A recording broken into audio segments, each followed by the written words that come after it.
Morning to all of you. आज हम बात करने वाले हैं कार्नोट साइकिल का। कार्नोट साइकिल क्या होता है? तो कार्नोट साइकिल जो होता है वो होता है फादर ऑफ साइकिल, जिसको हम बोलते हैं इनिशियल साइकिल बोलते हैं। इसमें 2 reversible isothermal and 2 reversible adiabatic process होता है। आइए प्रोसेस से समझते हैं। तो अगर हम पीवी डायग्राम की बात करें, पीवी डायग्राम में लिखिए आपका 1 2 3 एंड 4 एंड 1। साइकिल का मतलब होता है कि जहां से हम प्रोसेस स्टार्ट करते हैं वहीं पर आके हमारा प्रोसेस कंप्लीट होता है। तो पहला प्रोसेस 1 से 2 में क्या है हमारे पास?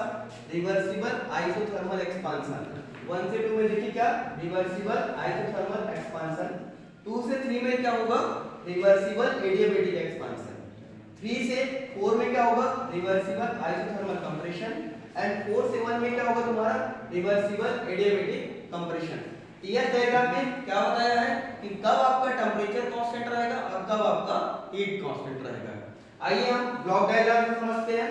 तो ये है हमारा डायाथर्मिक कवर, ये है हमारा एडियाबैटिक कवर और सिलेंडर, ये हमारा पिस्टन है और ये हमारा कनेक्टिंग रॉड। उसके बाद ये हम सोर्स है जहां से हम एनर्जी ले रहे हैं सिस्टम को ऑपरेट करने के लिए, और ये हमारा सिंक है। तो ये काम होने के बाद जो भी एनर्जी बचेगी वो कहां चली जाएगी? सिंक में चली जाएगी।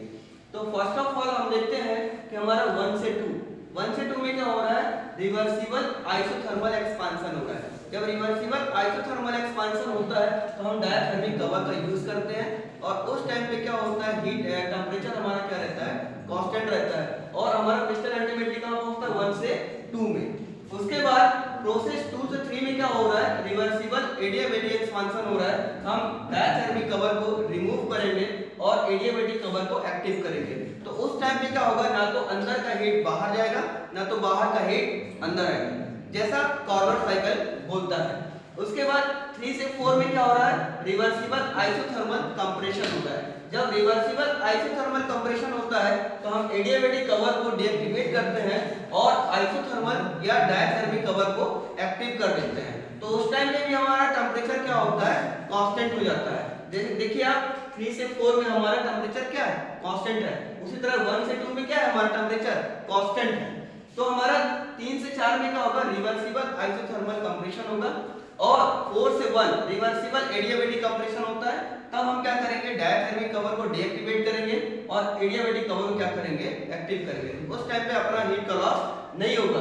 तो कार्नोट क्या बोलता है कि 2 reversible isothermal and 2 reversible adiabatic process. Reversible का मतलब क्या होता है कि जहां पर लॉसेस को हम जीरो समझते हैं, कि कोई भी लॉसेस नहीं हो रहा है। एक चीज मैं और आपको बता दूं, अगर हम सिस्टम की बात कर रहे हैं, अगर सिस्टम में हम वर्क दे रहे हैं तो उसको हम नेगेटिव लेते हैं। सिस्टम से अगर अपने को वर्क मिलता है तो उसको हम लेते हैं पॉजिटिव।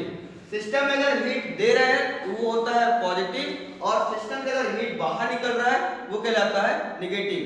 तो एक बार मैं फिर से रिपीट कर रहा हूं कि कार्नोट साइकिल क्या होता है।